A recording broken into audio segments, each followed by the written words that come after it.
లెంటులోని 34వ దినము శనివారము. రెండవ మాట వివరము. లూకా 23:43. ప్రార్థన. రక్షణకర్తవైన దేవా, రక్షణవార్త శిలువమీద ఉన్నది. నేరస్తునికి అందించినట్లు మాకునూ నీ సందేశమును అందించుము. ఆమేన్. ఈ శిలువ కథలో అందరూ ప్రభువును దూషించిరి. శిలువవేతలో పాల్గొన్నవారందరూ యేసు ప్రభువును దూషించిరి. ఆయన శిలువవేతలో పాల్గొనని ఆ ఇద్దరు కూడా ప్రభువును దూషించిరి. అయితే భక్తులు దూరమున ఉండి ఏడ్చుచున్నారు. వారిలో ఎవరు ఎక్కువ? 3 గుంపులు. 1. శిలువవేయుచున్నవారు. 2. శిలువవేయుటలో పాల్గొననివారు. శిలువవేతలో ఆ ఇద్దరునూ పాల్గొనలేదుగాని దూషించుటలో పాల్గొన్నారు. 3. శిలువ దగ్గరున్న భక్తులు, అనగా అక్కడ ఒక మెట్టు దూరములో భక్తులున్నారు. ఏ. శిలువ వేసేవారు. బి. దూషించేవారు. ఈ 2 గుంపులవారు ఉన్నారు.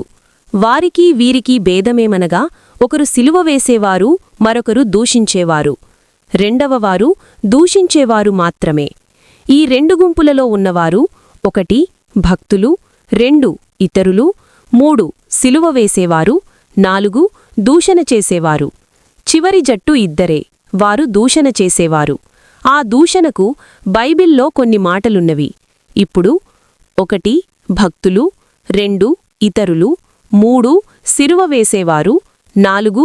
దూషించేవారు మాత్రమే ఒక గుంపు. అయితే ఆ దూషించేవారిలో నుండి ఒకరు తప్పుకున్నారు. ఆ తప్పుకున్నవాడు రెండవవానిని గద్దించెను, నిందించెను. మనము నేరస్తులము, ఆయన ఏ మేరమూ చెయ్యలేదు అని అతను ఆ జట్టులో నుండి వేరైపోయినాడు. 1. భక్తులు ఏడ్చుచున్నారు. 2. ఇతరులు దూషిస్తున్నారు. 3వ గుంపువారు శిలువ వేస్తూ దూషిస్తున్నారు. 4వ గుంపువారు ప్రత్యేకముగా దూషణ పనిమీదనే ఉన్నారు. 5వ గుంపువారు దూషించుట మాని ప్రభువు పక్షముగా వచ్చిరి. ఆయన పక్షమున్న ప్రపంచంలోని జనసంఘమంతా ఈ 5వ భాగములో ఉన్నారు. కొందరు భక్తులు ఆ స్త్రీలవలే దుఃఖించేవారై ఉన్నారు. మరికొందరు 2వ గుంపువారి వలె యేసుక్రీస్తు దగ్గరకు వెళ్లి, ఎందుకు చావాలి, తప్పించుకోలేవా అనువారివలే దూషిస్తున్నారు. ఏలగనగా ఆ శత్రువులు పట్టుకొని వెళితే మాత్రము ఈయనెందుకు వెళ్ళాలి, తప్పించుకోలేదా? సైతాను అరణ్యములో శోధిస్తాడని చెప్పి ఆయన ప్రభువు వెళ్లకుండా ఉంటే బాగుండును గదా. వెళ్ళినాడు గనుక సైతానుకు లోకువైపోయినాడు. ప్రభువు వెళ్ళుట జయించుటకైతే వారేమో సైతానుకు లోకువైనాడని అంటున్నారు. అలాగే నేటి 2వ గుంపు వారును ప్రభువును అంటున్నారు. 3వ గుంపు అనేక పాపములు తెలిసినా పదే పదే ఆ పాపములే చేస్తూ మరల ప్రభువును సిలువ వేస్తున్నారని హెబ్రీ 6వ అధ్యాయములో ఉన్నది. ఎడమప్రక్క దొంగవలే మారుమనసు పొందనివారు. 5వ గుంపు మారుమనసు పొందిన దొంగవలే కొందరు తప్పు తెలుసుకొని ప్రభువు తట్టు తిరుగువారు. 6వ గుంపు ఈ చరిత్ర అంతా చూచి మారుమనస్సు పొందిన శతాధిపతి, రోమా గవర్నమెంటులో గొప్పవాడు. ఈ పాఠము శిలువమీద మారుమనసు పొందిన వానిని గూర్చియే. ఆయన ఒక్కడే. ఇతడు ఎవరు? బైబిల్లో అతనిని గూర్చి వ్రాయబడినది. 1. బందిపోటు దొంగ. 2. క్రీస్తు యొక్క ధూపకుడు. 3. మరియొక ధూపకుని గద్దించినవాడు. 4. క్రీస్తునందు నేరము లేదని గొప్ప సాక్ష్యమిచ్చినవాడు. 5. మోక్షానికి వెళ్ళినవాడు. ప్రభువు శిలువను గుర్తించినటువంటివాడు. ఈ 5ను ఇతనిలో ఉన్న లక్షణములు. 6. ఈయనయందు ఏ నేరమునూ నాకు కనబడలేదని పిలాతు ఇచ్చిన సాక్ష్యమిచ్చెను. 7. అయ్యగారిచ్చిన బిరుదు, శిలువమీద రక్షింపబడినవాడు, రక్షితుడు. 8. ప్రభువా, నీవు నీ రాజ్యములో వచ్చునప్పుడు నన్ను జ్ఞాపకము చేసుకొమ్మని ప్రార్థించిన ప్రార్థనాపరుడు. 9. కొందరు మేము ఎన్ని ప్రార్థనలు చేసినా జవాబులేదు, ఆయన వినుటలేదంటారు. దొంగ ఎన్నిసారులు చేసెను? అప్పుడే చేసి జవాబు పొందినాడు. చాలా కాలమునకు మారిన వానికంటే బందిపోటు దొంగగా చాలా కాలముండి మారిపోవుట అద్భుతము కాదా? కొందరు ఎంత ప్రార్థన చేసినా మారదు, కొందరు క్షణంలో మారిపోతారు. లోకము పుట్టినది మొదలు లోకాంతము వరకు ఎందరు మోక్షానికి వెళ్తారో అందరికీ ఈ దొంగ ప్రతినిధి. ప్రతినిధి ఎందుకైనాడనగా శిలువమీద ఉన్నాడు, శ్రమలో ఉన్నాడు గనుక ఇప్పుడును ఈ లోకములో శ్రమలో ఉన్నవారే మోక్షానికి వెళ్లగలరు. అయ్యగారు ఆశ్చర్యపడుతున్నారు. ఎందుకు? సన్హెడ్రెన్ సభవారంతా గవర్నమెంటు వారంతా కలిసి ఆయన సిలువకు పాత్రుడు అని తీర్మానము చేసి పంపితే, సిలువపైనే ఉన్న బందిపోటు దొంగ ఈయన యందు ఏ నేరమూ లేదన్నాడు గనుక గవర్నమెంటుకు కోపము రావలెను, యూదులకు ఎంతో కోపము రావలెను. యేసుప్రభువును ఆ దొంగయు ఏలాగు చనిపోతారు? వారందరి కోరిక నెరవేరుతుంది గనుక వారికి కోపము రాలేదు. ఆ దొంగ వట్టి దొంగ కాదు, బందిపోటు దొంగ, అనగా పగలుపగలే దోచేవాడు. మామూలు దొంగలు రాత్రిళ్లు దొంగిలిస్తారు. అందరూ గుడిలోయి తీస్తే వీడు వడిలోయే తీసుకొనెను. ఆ బందిపోటు దొంగ ఇంకెవడు? అన్యుడు కాడు, యూదుడు. ఇతను యూదుడని రుజువేమనగా, యూదుడు కాకపోతే సిలువ వెయ్యరు. సిలువ వేసినందున యూదుడు. ఈయన సిలువ మీద ఉండి క్రింద ఉన్నవారిని పరీక్షించుచుండెను. ఈయన గొప్ప పరిశీలనకర్త, బాధలో ఉన్నాడు. అయితే ప్రభువును పరీక్షించినందున యేసుప్రభువులో ఏ దోషమూ లేదని రోమన్ గవర్నమెంట్ జడ్జి చెప్పాలిగాని కుడిప్రక్క దొంగ ఆ జడ్జి పట్టా తీసుకొన్నాడు. పిలాతు ఈయన యందు ఏ దోషమూ లేదన్నప్పుడు మాట మాత్రమే కాదు, క్రియకు కూడా సిలువకు అప్పగింపకూడదు. ఈయన యందు ఏ దోషమూ లేదు అని తీర్మానించి మినిట్స్ అధికారిక సంభాషణలు వ్రాయు పుస్తకములో వ్రాసి సిలువకు పంపెను. ఆ పిలాతు ఈ బందిపోటు దొంగ చేసిన పని చెయ్యలేకపోయెను. పిలాతు అనవలసినది, అయ్యా, నీవు భక్తుడవు, యూదుడవు, దేవుడవు, యూదుల రాజువు, వారు అసూయచేత అప్పగించినారు అని మాకును మా రాణిగారికీ తెలుసును. గనుక వాళ్ల లెక్కేంటి? వారు అల్లరి చేస్తే నేను ఊరుకొనను, కైసరు పటాలము రప్పించి వారిని అణచివేయుడును అని అనవలసినది. అయితే ఈ దొంగ ధైర్యమున్నవాడు, పిరికివాడు కాడు. బాధపడుతూ చచ్చిపోతూ కూడా ప్రభువుపక్షముగా ఉన్నాడు. అది అలాగుంచండి. అతడింకొక మర్మము గ్రహించెను. అతడు ఆ దొంగ ఎన్ని ప్రసంగాలు విని మారెను? ప్రభువు చేసిన ఒక్క ప్రార్థనే, తండ్రి, వీరు ఎరుగరు, క్షమించుము అను ఈ 3 మాటలు గల ప్రార్థనకు మారిపోయినాడు. బైబిలు తరగతిలో ఏ. ప్రార్థన విని మారినవారెవరు? బి. ప్రసంగము విని మారినవారెవరు? సి.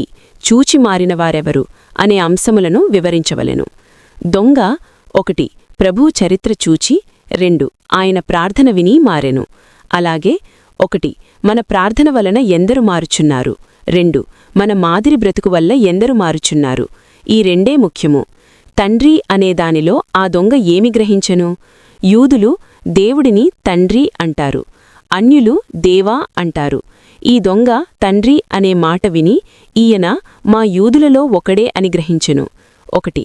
ఇంత శ్రమలో పరలోకపు తండ్రిని తలంచెను గనుక మహాభక్తుడే అని గ్రహించెను. 2. వీరేమి చేయునది వీరెరుగరు గనుక క్షమించుము అనెను. వీరిని తానే క్షమించెను. ఇంతగా సిలువ వేసేవారిని అట్లంటున్నాడాయన. ఇంత దొంగనైన సన్నును ఎరుగననునా? వారిని అన్నట్టు నన్నునూ క్షమించుదునని అనడా అని ఈ దొంగ ధైర్యము తెచ్చుకొనెను. ఈ దొంగ క్రీస్తుపక్షముగా ఉండేవాడు. ఎలాగనగా ప్రక్క దొంగను గద్దించుటవల్ల, నీ రాజ్యంలో జ్ఞాపకం చేసుకోమ్మని ప్రార్థించుటవల్ల, క్రీస్తుకు పునరుత్థానమున్నదని గ్రహించుటవల్ల ఈయన చనిపోయి తిరిగి రాజ్యముతో వస్తాడు అని నిరీక్షించాడు. ఆ నిరీక్షనే లేకపోతే నీవు వచ్చేటప్పుడు నీ రాజ్యములో నన్ను జ్ఞాపకము చేసుకోమ్మని ఎందుకంటారు? ప్రభువు తన రాజ్యములో తన సింహాసనము దగ్గర బందిపోటు దొంగనే చేర్చుకుంటే అందరినీ కూడా తప్పక చేర్చుకుంటాడు. అయ్యగారు ఆ దొంగతో, ఓ బందిపోటు దొంగ, నీవు ఏ ముఖము పెట్టుకుని నీ రాజ్యంలో నన్ను చేర్చుకొనమని అడిగావు? నీవు మా పెద్దమనిషివా? నీవు సజ్జనుడవా? చేతిలో బళ్ళెము గలవాడవు, దోపిడీవాడవు, ఎవరైనా అడ్డువస్తే పొడిచిన ఘోర పాపివి. నీ రాజ్యములో చేర్చుకుమ్మని ఎలా అడుగుచున్నావు? ఊరుకో అన్నారు. తప్పిపోయిన కొడుకుతో, నీవు దూబరివి, మురికిబట్టలు వేసుకుని మురికివాడవై, పందులు కాచి పొట్టు తిని ఏ ముఖముతో వచ్చావని ఆ తండ్రి అనలేదు. అలాగే సిలువపైనున్న తండ్రియూ అనలేదు. మారినవారి వెనక సంగతులు తండ్రి ఎత్తడు. పరలోకము నుండి వస్తూ వస్తూ రక్షణ తెచ్చి ఇక్కడి నుండి తిరిగి వెళ్లుతూ రక్షితుణ్ణి తీసుకుని వెళ్ళెను. ఈ 2 మిషన్లు ప్రభువు నెరవేర్చెను. 1. రక్షకుడుగా వచ్చి, 2. రక్షకుడుగా ప్రకటించి, 3. రక్షించి, 4. పరమునకు తీసుకుని వెళ్ళెను. దొంగ ప్రభువా అన్నాడు. ఎందుకనగా ఈయన చనిపోయిన కొంతకాలానికే పునరుత్థానము జరుగునని ప్రభువనే వరుస శిలువమీద ఉండే కట్టుకొనెను. ఈ పాఠము చాలా పెద్దది. దొంగే పెద్దవాడు గనుక పాఠము పెద్ద పాఠము. ఇందులో అనేక పాఠములున్నవి. 1వ పాఠము ప్రార్థన. యేసుప్రభువా, నీవు రక్షించడానికి వస్తే నీ రక్షణ కోరువారు రావాలే గాని వేడుకొనవలనే గాని నిన్ను గ్రహించినవారై ఉండాలే గాని ఎటువంటి వానినైనా నీవు రక్షిస్తావు. ఇదే మా ఆనందము గనుక స్తోత్రము. ఓ ప్రభువా, చుడకు మోక్షములోనికి నీవు చేర్చుకొనే పరిశుద్ధులు ఎవరూ లేరు. అందరూ ఒకప్పుడు నేరస్థులే. ఆ నేరస్థులలో ఒక నేరస్థుని శిలువమీద నుండి పైకి తీసుకుని వెళ్ళినావు. అతని చరిత్రలోనున్న ముఖ్యాంశములు మా జీవితమునకు గొప్ప పాఠముగా నిర్ణయించుము. ఆమేన్. ప్రార్థనలో చేసినట్లు పరలోకములో ఉన్నవారిలో ఎవరూ కూడా నేరస్థులుగా ఉండకుండా మోక్షానికి వెళ్లరు. ఆదాము హవ్వలు నేరస్థులుగా అయిన తరువాతే మారుమనసు పొంది మోక్షమునకు వెళ్ళిరి. వారు మొదలుకొని ఈ నిమిషము వరకు మోక్షమునకు వెళ్ళినవారు ఒకప్పుడు నేరస్థులై మారుమనసు పొంది మోక్షమునకు వెళ్ళినవారే. ఒక బందిపోటు దొంగను గురించి మాత్రమే సువార్తికులు నేరస్తుడని వ్రాశారు. అతడొక్కడే నేరస్తుడా? ఆది నుండి మోక్షానికి వెళ్లిన భక్తులందరూ ఒకప్పుడు నేరస్తులే. నేరస్తులను నేరములేని వారినిగా మార్చి చేర్చుకొనుటకే యేసుప్రభూ వచ్చాడు. ఈ వరండా మీద నేరస్తులు కానివారు ఎంతమందున్నారు? మీరు నేరస్తులుగానే ఉన్నారు గాని ప్రభువు రద్దు చేసినందున పరిశుద్ధులైరి.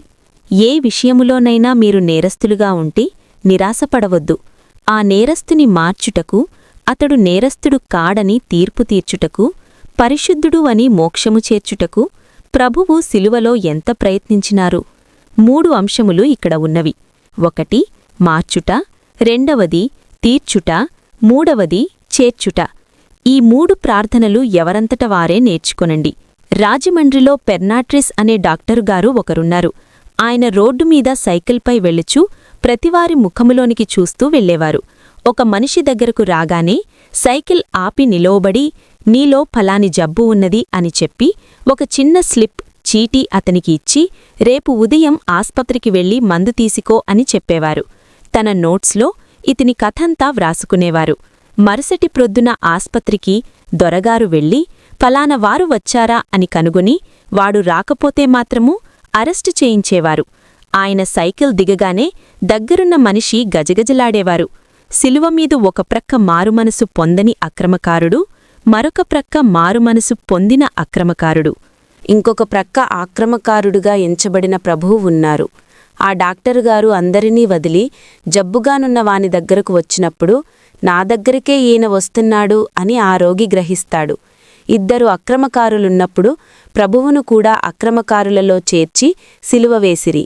పైకి అది కనిపించుచున్నది.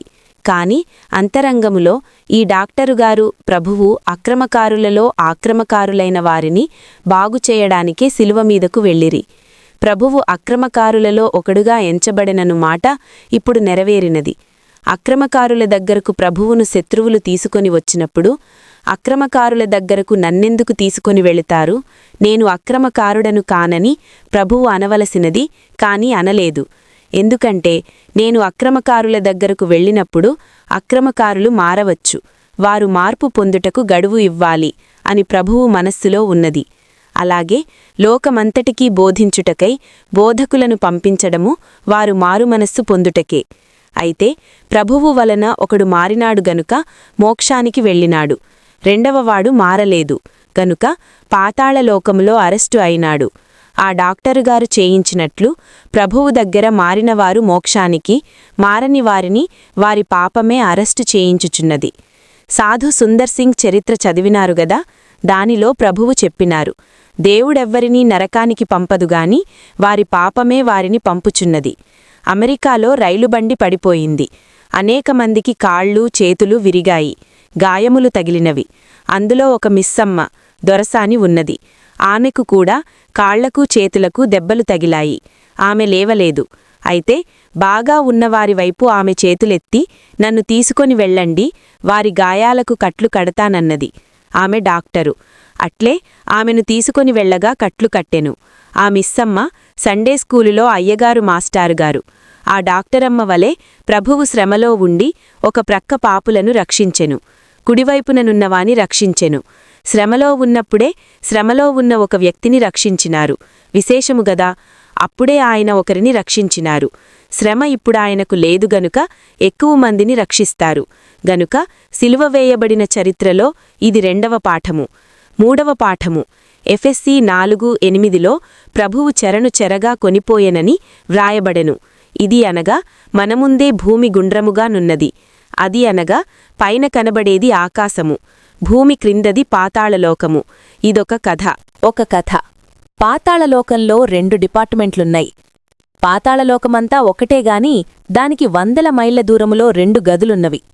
ఒక కంపార్ట్మెంట్లో భక్తులున్నారు. వారిలో 2 మనకు బాగా తెలిసినవారు. ఒకరు అబ్రహాము, మరొకరు లాజరు.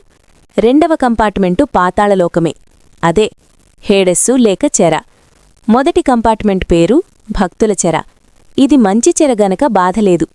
విడి ఖైదీలు గనక వారికి బాధలేదు. చెర అన్న పేరేగాని వారికి బాధలేదు. దాని అడుగుది చెరయే.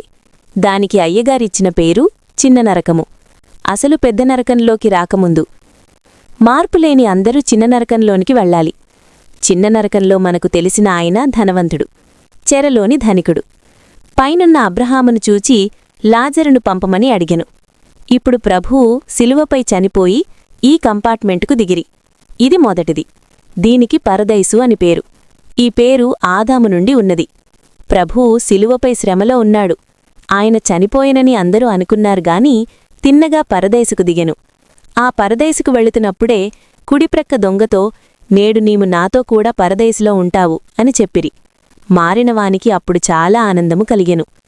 ఆయన, ఆ మారిన దొంగ, ఒక సన్నిధి కూటంలో అంగీతో పాదిరై వచ్చి ప్రభువు భోజనమిచ్చెను. పరదైసు వెళ్ళినందున మాత్రము చేయవద్దా? ఆ దొంగ మారి పరదైసుకు వెళ్ళినందువల్ల ప్రభువుతో అంగీ వేసికొని వచ్చి సంస్కారమిచ్చెను. గుంటూరులోనే పోయినవారము ప్రభువుతో వచ్చి సంస్కారమిచ్చెను. పైది క్రింది కంపార్ట్మెంట్లు చెరలే. మొదటి కంపార్ట్మెంట్లోని చెరకు చెరవేసి పరలోకానికి తీసుకొని వెళ్ళెను.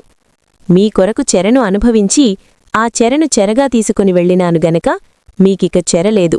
ఎఫెసీ 4:8 అని ప్రభువు చెప్పినట్లున్నది. ఈలాగు ఆయన చెరను చెరగా పట్టుకునిపోయెను. శిలువ మ్రానుమీద ఆయన శ్రమపడినందున మనకు చెర తప్పెను. ఒక మాట, అబ్రహాము అక్కడివారిక్కడికి, ఇక్కడివారు అక్కడికి వెళ్లకూడదని అన్నాడు.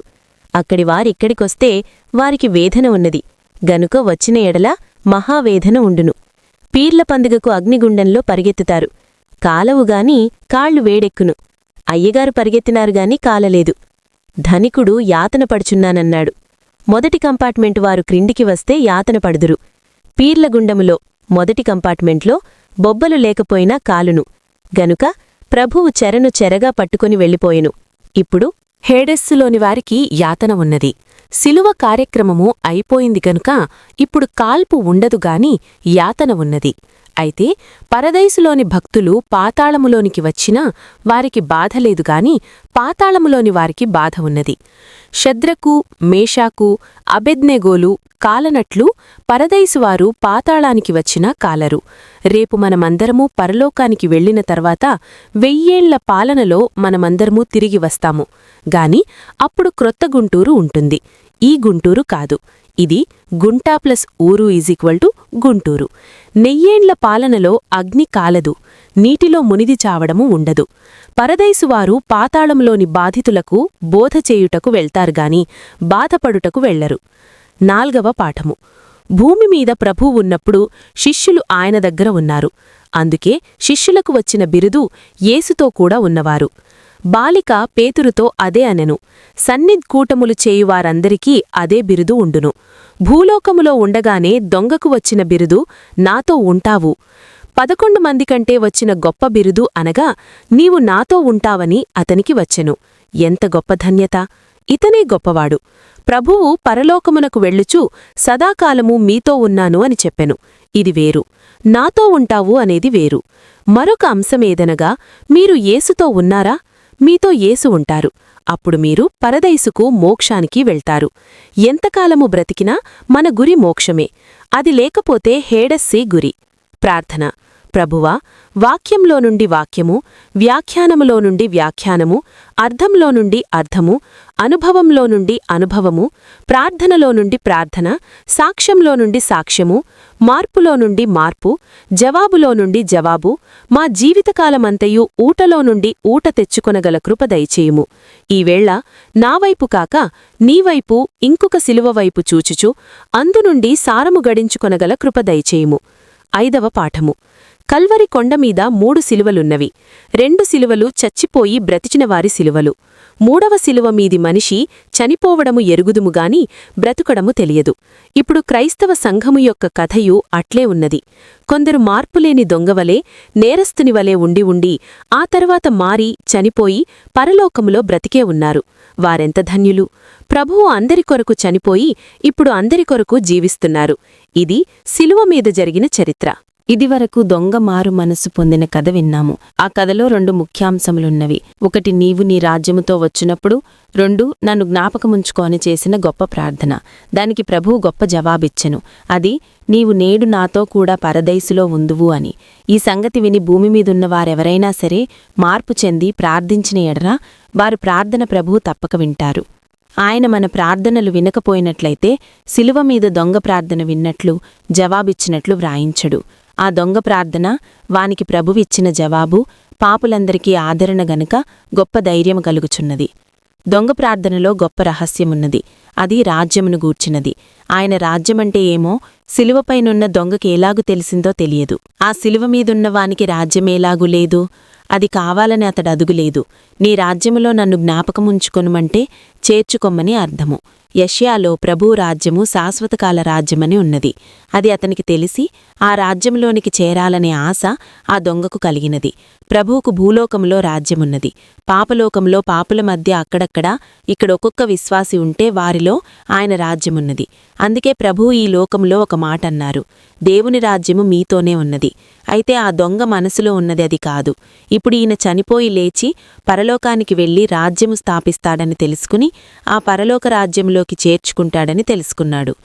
యేసుప్రభు కొండమీద ప్రసంగంలో దీన మనసు గలవారు ధన్యులు, దేవుని రాజ్యము వారిది అని చెప్పెను.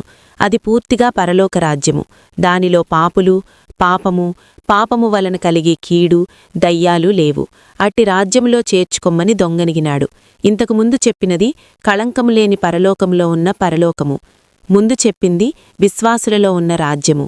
పరలోక రాజ్యమనగా పరలోకములోను దేవుని రాజ్యము కూడా విశ్వాసులలోని దేవుని రాజ్యమే. భక్తులకున్న నిరీక్షణేమనగా పరలోక రాజ్యము ఎప్పటికైనా ఈ భూలోకమునకు సంపూర్ణముగా వచ్చివేస్తుంది. ఆ రాజ్యము సంపూర్ణముగా వచ్చినప్పుడు లోకములో పాపాలు, దయ్యాలు ఉండవు. భూమి పరలోకము వలె శుభ్రముగా ఉండునని యెషయాలో వ్రాయబడినది. అక్కడక్కడా పాత నిబంధన గ్రంథంలో కొద్ది కొద్దిగా ఉన్నను యెషయాలో ఈ సంగతి వివరముగా ఉన్నది. దానికి మించి ప్రకటన గ్రంథంలో ఎక్కువ వివరముగా ఉన్నది. ప్రకటన గ్రంథము శిలువపైనున్న దొంగకు తెలియదు. అప్పటికి అది వ్రాయబడలేదు. లూకాలోనూ రాజ్యమును గురించి ఉన్నది. ఇదియూ అప్పటికి వ్రాయబడలేదుగాన ఆదియూ దొంగకు తెలియదు. ప్రభువు చనిపోయి లేచిన తర్వాత 40 దినములున్న తర్వాత, ఆరోహణమైన తర్వాత, పత్రిక ప్రకటన వ్రాయబడిన తర్వాత, సంఘము స్థాపింపబడిన తర్వాత లూకా సువార్త వ్రాయబడెను. బైండింగ్లో ఇట్లు పెట్టిరి. ఈ కథలన్నీ ఇతనికి తెలియదు. యెషయాలోనిదే అతనికి తెలుసు.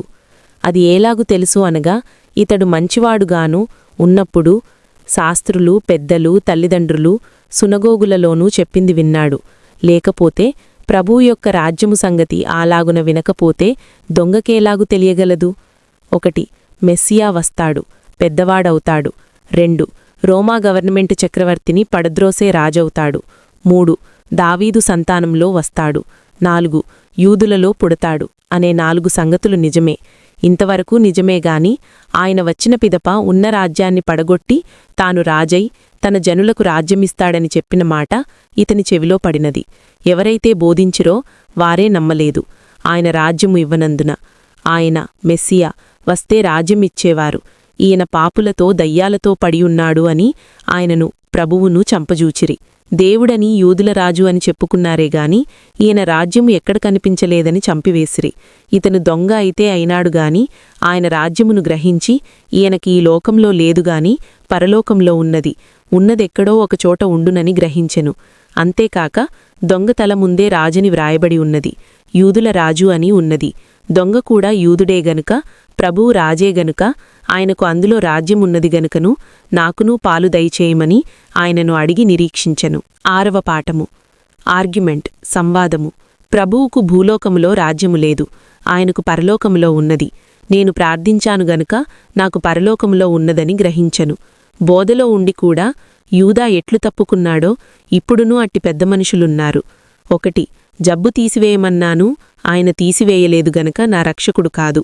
2 2000 రూపాయల అప్పు తీర్చమన్నాను, తీర్చలేదు, నా రక్షకుడు కాదు అంటారు. ఈలాటివి పెట్టుకుని ఎడమప్రక్కవాడు పాడైనాడు. యూదుల రాజును సిలువవేయమని అందరూ గోల పెట్టుచుండగా ఆయన రాజ్యము లేకుండా తీసివేయడానికి వీలులేదు అని దొంగ గ్రహించెను. దొంగ చరిత్ర, ప్రభు చరిత్ర అలాగుంచి లోకచరిత్ర గుర్తించాలి. 1 గురుతులు జరగాలి. 2 ప్రభువు మేఘాసీనుడై రావాలి. 3 భూలోకములో ఉన్న భక్తుల సంఘాన్ని తీసుకొని పరలోక రాజ్యానికి వెళ్ళాలి. భూలోకములో ఉన్న సంఘమే పరలోకానికి వెళ్ళాలి. 4 పరలోకము మన పుట్టిల్లు అనగా మోక్షనగరము. 1 సంఘము పుట్టింటికి వెళ్ళాలి. 2 మిగిలిన వారికి 7 ఏండ్ల శ్రమలు. 3 అబద్ధ ప్రవక్త, అంత్యక్రీస్తు, కప్పల వంటి దయ్యాలు, మిగిలిన దయ్యాలను సరకములో వేయాలి. 4 వాటి అధికారిని మట్టులేని గోతిలో 1000 ఏండ్లు బంధించాలి. అప్పుడు దేవుని రాజ్యము భూమి మీదకు వస్తుంది. ఇదివరకు అక్కడక్కడ ఉన్న సంఘము ఇప్పుడు రాజ్యముగా ఏర్పడి పరలోకానికి వెళ్ళి అక్కడ కూర్చున్నది. పైన చెప్పిన కార్యక్రమము అయిపోయిన తర్వాత వెళ్ళిపోయిన రాజ్యము మరలా దిగివచ్చును. అందరూ అందులో లేరుగాని వారిలో ఉన్న అనేకులైన ముఖ్యమైన భక్తులను ఈ భూమమీదికి తెచ్చి వారితో ప్రభువు వచ్చి సింహాసనము వేసుకొని 12 మంది శిష్యులకు 12 సింహాసనములు వేసి ఆయన, వీరు కలిసి రాజ్యపాలన చేయుదురు. అమెరికా నుండి గుంటూరు వరకు అంతటా దేవుని రాజ్యమే. భూమిపై విషపురుగులు, పాపములు, గత్తర, చెత్త, పాములు, ముండ్లు, మరణాలు, యుద్ధాలు లేని రాజ్యము ప్రభువు స్థాపించును. ప్రకటన గ్రంథంలో దేవుని రాజ్యమును పరలోకము నుండి ప్రభువు తీసుకొని ఆ రాజ్యముతోనూ భక్తులతోనూ వస్తారని ఉన్నది. అదే దొంగ అప్పుడు చూచెను. నీవు నీ రాజ్యములో ఉన్నప్పుడు అనలేదు, నీవు నీ రాజ్యముతో వచ్చినప్పుడు అని అన్నాడు. పై ప్రోగ్రాము జరిగితేనే గాని దేవుడు తన రాజ్యముతో రాడు. 1000 ఏండ్ల పాలన మొదట్లో జ్ఞాపకముంచుకోమని అడిగెను. గనుక ఈ దొంగకు అది బోధపడుటకు యెషయా గ్రంథంలో దేవుని రాజ్యమును గూర్చిన ప్రవచనములను శాస్త్రులు, పరిసయ్యులు బోధించిరి. ఇప్పుడు వస్తుందని ఆ మాట యొక్క అర్థము కాదు. ఈలాగు ఈ దొంగ చరిత్రలో అనేక సంగతులు మిళితమై ఉన్నవి. ఈ పూర్తి వివరమును ప్రభువు మీ హృదయములలో ముద్రించునుగాక. ఆమేన్.